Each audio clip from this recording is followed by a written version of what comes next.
அனைவருக்கும் வணக்கம். தனுசு ராசிக்காரர்களுக்கு ஏன் எதற்கு என்று தெரியாமல் கஷ்டத்தின் பிடியில் சிக்கி தவிக்கக்கூடிய தனுசு ராசிக்காரர்கள் உலகின் எந்த மூலையில் இருந்தாலும் 4/8/2024 அன்று இதை செய்யுங்கள், திடீர் அதிர்ஷ்ட யோகம் நிச்சயமாக உண்டாகும் என்று சொல்லக்கூடிய வகையில் எந்தெந்த நிகழ்வுகள் அமைந்துள்ளன என்பதை ஆராய்ந்து பார்க்கும் போது தனுசு ராசிக்காரர்களுக்கு பெருவாரியான கிரகநிலைகளின் அமைப்பு தற்போது சாதகமாக இருந்தாலும் கூட ஏன் எதற்கு என்று தெரியாமல் பல்வேறு வகையான சிக்கல்கள் தங்களுடைய வாழ்வில் சந்திக்கிறீர்கள் என்றால் அதற்கு நிச்சயமாக விடை சொல்லக்கூடிய வகையில் இந்த பதிவு அமையும். இந்த வேளையில் தனுசு ராசிக்காரர்களுக்கு கிரகநிலைகளின் அமைப்பை ஆராய்ந்து பார்க்கும் போது ராசியின் அதிபதியான குரு ருணரோக சத்ருஸ்தானத்திலும் அவருடன் செவ்வாய் இணைந்து குரு மங்கள யோகத்தை வலுவாக உருவாக்கி கொடுக்கக்கூடிய ஒரு தருணமாக பார்க்கப்படுகிறது. 3இல் சனி வலுவாக ஆட்சி பலம் பெற்றிருக்கிறார். வக்ரம் பெற்றிருந்தாலும் பாதிப்பு இல்லை. கர்மஸ்தானத்தில் கேது,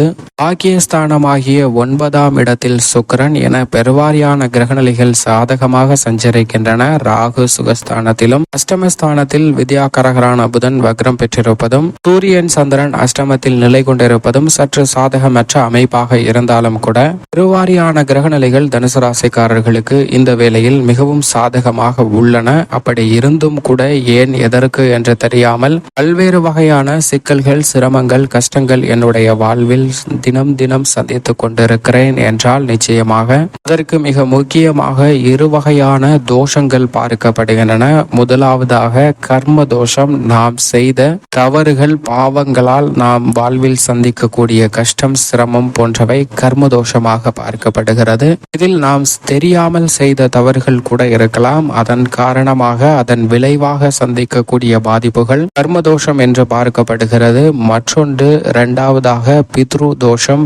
கர்ம தோஷம் நம்மளுடைய செயல்பாடுகளால் ஏற்படுவது. பித்ரு தோஷம் என்பது நம்மளுடைய முன்னோர்கள் செய்த தவறுகளால் சந்திக்கக்கூடிய பாதிப்புகளாக பார்க்கப்படுதுங்க பித்ரு தோஷம். அதே சமயம் நம்மளுடைய முன்னோர்கள் ஆன்மா சாந்தி அடையாமல், இலைப்பாறுதலை பெறாமல் பல்வேறு வகையான சிரமங்களை சந்தித்து கொண்டிருந்தால் அதன் மூலமாகவும் பல்வேறு வகையான பாதிப்புகளை சந்திப்பதற்கான சூழல் உருவாகலாம். இதனால் தான் 4/8/2024 அன்று உலகின் எந்த மூலையில் இருந்தாலும் தனுசு ராசிக்காரர்கள் நிச்சயமாக ஆடி அமாவாசை திதி தர்ப்பணத்தை சரியான முறையில் மேற்கொண்டால் பல சிரமங்கள் உங்களை விட்டு விலகுவதற்கான யோகம் உருவாகும் என்பதில் சந்தேகமே இல்லை. அதிலும் குறிப்பாக 12 ராசிக்காரர்களுமே இந்த வழிபாட்டை மேற்கொண்டாலும் கூட தனுசு ராசிக்காரர்களுக்கு அஷ்டமஸ்தானம் என்று சொல்லக்கூடிய 8ஆம் இடத்தில் பிதுர்காரகன் என்று சொல்லக்கூடிய சூரியன் வீற்றிருக்கிறார். மாதுர்காரகன் என்று சொல்லக்கூடிய சந்திரன் அஷ்டமஸ்தானத்தில் ஆட்சி பலம் பெற்றிருக்கிறார். ராசிக்கு மிகவும் சகாயமானவராக இருக்கக்கூடிய சந்திரன் அஷ்டமாதிபதியாகவும் இருக்கிறார். அப்படி அஷ்டமஸ்தானத்தில் ஆட்சி பலம் பெற்றிருக்கக்கூடிய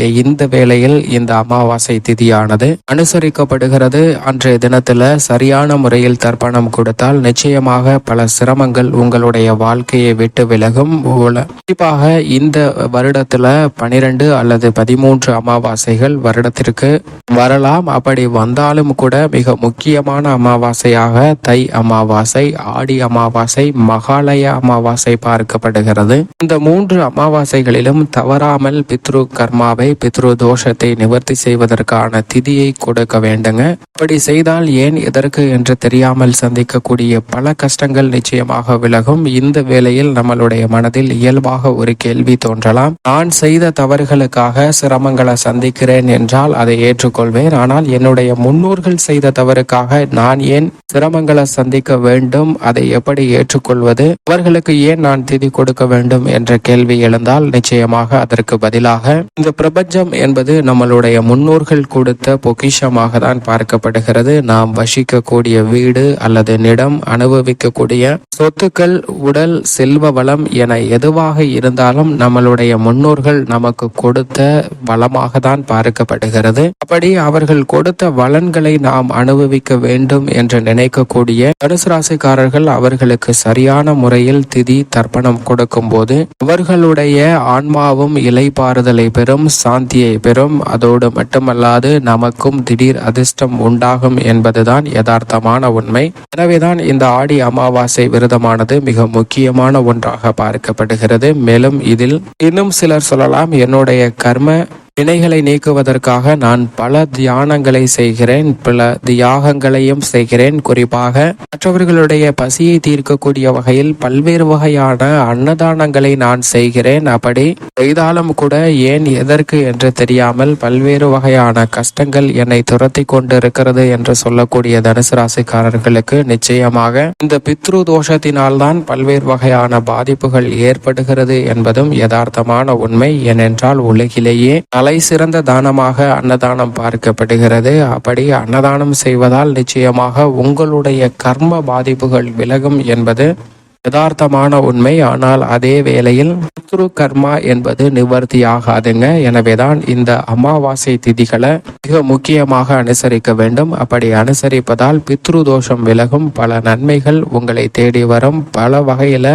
சந்திக்கக்கூடிய சுப நிகழ்வுகளில் ஏற்படக்கூடிய தடைகள் விலகும், சொத்துக்கள் ரீதியான சிக்கல்கள் விலகும், திடீரென புதிய வாய்ப்பும் வளர்ச்சியும் நிறைந்து பெறுவதற்கான யோகம் உண்டாகும் என்பதில் சந்தேகமே இல்லை. இந்த வழிபாட்டை யார் மேற்கொள்ளலாம் என்றால் தாய் தந்தை இல்லாத நபர்கள் நிச்சயமாக மேற்கொள்ளலாம். யார் மேற்கொள்ளக்கூடாது என்றால் தாய் தந்தை இல்லாத பெண்கள், சகோதரர் இருக்கும் வரும்போது இந்த வழிபாட்டை மேற்கொள்ளக்கூடாது. சகோதரர் இருப்பின் கட்டாயமாக இந்த வழிபாட்டை மேற்கொள்ளக்கூடாதுங்க. ஆனால் ஆடி அமாவாசை விரதத்தை கடைபிடிக்கலாம். அதே போன்று தாய் தந்தை இருப்பவர்கள் இந்த வழிபாட்டை நிச்சயமாக மேற்கொள்ளக்கூடாது. இந்த வழிபாட்டை செய்வதால் பல்வேறு வகையான நன்மைகள் உங்களை தேடி வரும், பல சிரமங்கள் தங்களுடைய வாழ்க்கையை விட்டு விலகும் என்பதுதான் யதார்த்தமான உண்மையாக பார்க்கப்படுகிறது. அது மட்டுமல்லாது ஆடி அமாவாசைக்கு முன்தினமாக ஆடி பெருக்கு 3ஆம் தேதி மிக விமர்சையாக கொண்டாடப்படுகிறதுங்க. அன்றைய தினத்தில் நீங்கள் செய்யக்கூடிய எந்த காரியமாக இருந்தாலும் தங்களுடைய வாழ்க்கையை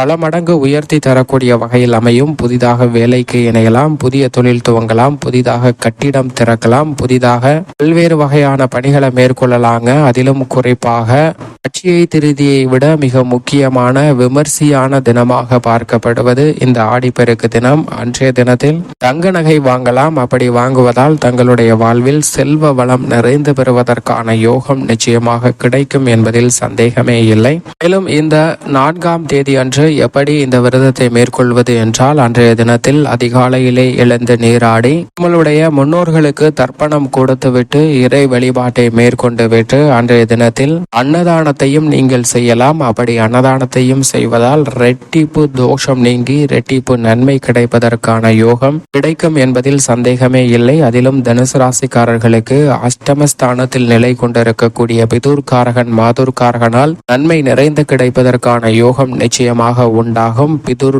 தோஷம் என்று சொல்லக்கூடிய இந்த பாதிப்பு விலகும். கர்மதோஷம் என்று சொல்லக்கூடிய கர்ம பாதிப்பும் அன்னதானத்தால் நிச்சயமாக விலகும். அதோடு மட்டுமல்லாது ஏன் எதற்கு என்று தெரியாமல் தங்களுடைய வாழ்வில் சந்தித்து வந்த பல்வேறு வகையான நெருக்கடிகள் விலகி சுபிச்சமும் மகிழ்ச்சியும் கிடைப்பதோடு திடீர் அதிர்ஷ்ட யோக வாய்ப்புகளும் நிறைந்து கிடைப்பதற்கான யோகம் தனுசு ராசிக்காரர்களுக்கு உருவாகும் என்பதுதான் யதார்த்தமான உண்மையாக நிச்சயமாக பார்க்கப்படுகிறது.